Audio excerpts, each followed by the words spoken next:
Indonesia के president ने एक ऐसी स्टेटमेंट जारी की है जिसपे तहलका मचा दिया है। अब अगर हम बात करें हिंदुस्तान की, तो आप देख ही रहे हैं कि इस वक्त इस्लामिक कंट्रीज जो हैं वो भारत के साथ बात कर रही हैं। इस्लामिक कंट्रीज भारत के साथ अपने टर्म्स को बहुत अच्छा ले जाने की कोशिश कर रही हैं। और जब अभी आए इंडोनेशियन प्रेसिडेंट आए, तो इंडोनेशियन प्रेसिडेंट को या इंडोनेशिया को पाकिस्तान की और इंडिया के ताल्लुकात की समझ थी।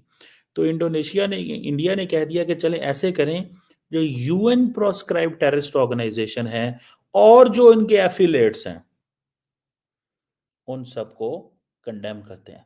जी, कश्मीर ने पूरी दुनिया को हिला के रख दिया है। रिपब्लिक डे 76 न्यू दिल्ली कर्तव्य पाथ के अंदर तो हमने मनाते देखा, लेकिन बारामूला कश्मीर के अंदर जी तिरंगा बाइक रैली निकाली गई इंडियन रिपब्लिक डे पर। उन्होंने बात की कि हम जो है इंडिया के साथ है, कश्मीर इंडिया का हिस्सा, और ये कश्मीरी लोगों का कहना है। अगर पाकिस्तान की बात करें और इंडिया और पाकिस्तान के बीच दोस्ती ना होने की सबसे बड़ी वजह कश्मीरी ही बताई जाती है।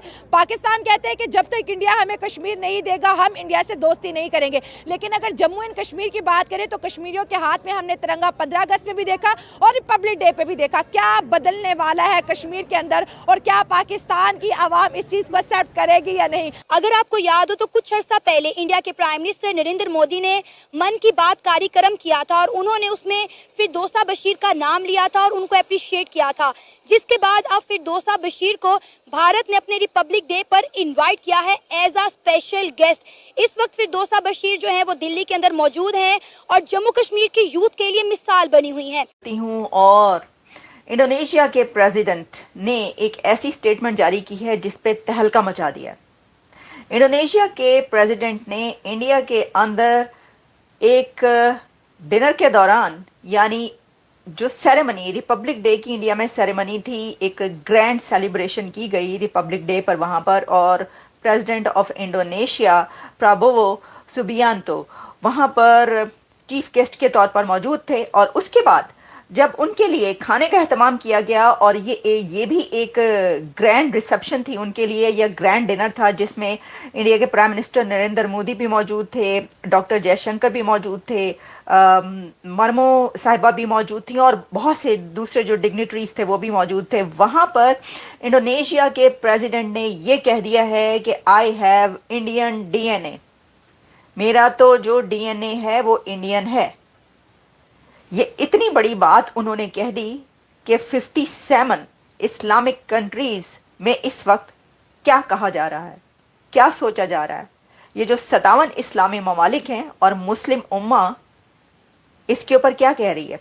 तो कुछ ने कहा कि ये तो राह की साजिश है। देखिए, अब ये जिसकी भी साजिश हो, लेकिन ये साजिश हो गई है, क्योंकि प्राबोवो सुबियांतो ने धड़ल्ले से सरेआम ये कहा है कि उन्होंने अपने जेनेटिक सीक्वेंस करवाया, यानी डीएनए करवाया, और उस डीएनए में उनको ये पता चला कि वो तो इंडियन ओरिजिन से हैं, उनका डीएनए इंडिया का निकला। I have Indian DNA. Indonesia में जितने मुस्लिम्स हैं उतने तो शायद किसी और कंट्री में इतने ज्यादा नहीं हो सकता हो भी, लेकिन मैंने जहां तक सुना है नहीं है। तो जब इंडोनेशियन प्रेसिडेंट आते हैं और वो प्राइम मिनिस्टर मोदी से मिलते हैं और उसके बाद वो भारत आते हैं, भारत का विजिट करते हैं, तो बहुत अच्छी बात है। और मैं तो यही कहूंगी कि हर तरफ जितने भी लोग हैं सबको आपस में मिलजुल कर रहना चाहिए, सबको आपस में टर्म्स अच्छे रखने चाहिए। लेग पुलिंग करने से, दूसरे का नुकसान करने से नुकसान अपना भी होता है। तो ये चीज जो है, लेकिन पाकिस्तान में अनफॉर्चुनेटली ये चीजें समझने के लिए लोग जो हैं वो इतने तैयार नहीं है। जो आपके यहाँ इंडोनेशियन प्रेसिडेंट आए हैं और इंडिया में, उन्होंने जो है वो बड़ी तारीफें भी की हैं इंडिया की, और साथ ही साथ उन्होंने अपना डीएनए जो है वो भी इंडियन बताया है। सो ये आप समझ लें कि ये इंडिया जो है वो एक तो, और फिर दूसरी बात ये है कि प्रेसिडेंट सुबियांतो ने भी ये कहा कि हमारे तो आपके साथ सिविलाइजेशनल लिंक्स हैं, ठीक है जी। और फिर उन्होंने कहा जी हमारी बहुत सारी जो लैंग्वेज है, हमारी लैंग्वेज का जो बड़ा हिस्सा है वो संस्कृत से आता है, और बहुत सारे जो इंडोनेशियन नाम हैं वो संस्कृत से हैं। सो इंडियन सिविलाइजेशन जो है वो बड़ा स्ट्रॉन्ग रोल प्ले करती है। दसो, और फिर नरेंद्र मोदी क्या कहलवाते उससे, जब ये कहलवा दिया है वो कहते हैं जी कि इंडियन जो सिविलाइजेशन है, इंडियन, ठीक है जी, civilisation has impact on Indonesia every day. तो पीछे रह क्या गया?